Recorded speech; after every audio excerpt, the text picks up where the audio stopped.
शंकर चिले दत्त.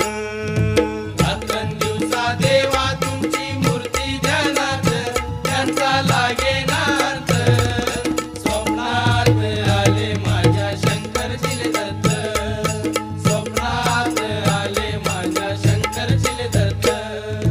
श्वानाची फौज होती त्यांच्या संगत, श्वानाची फौज होती त्यांच्या संगत.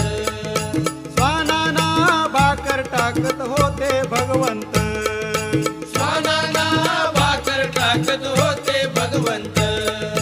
बघा बघा ते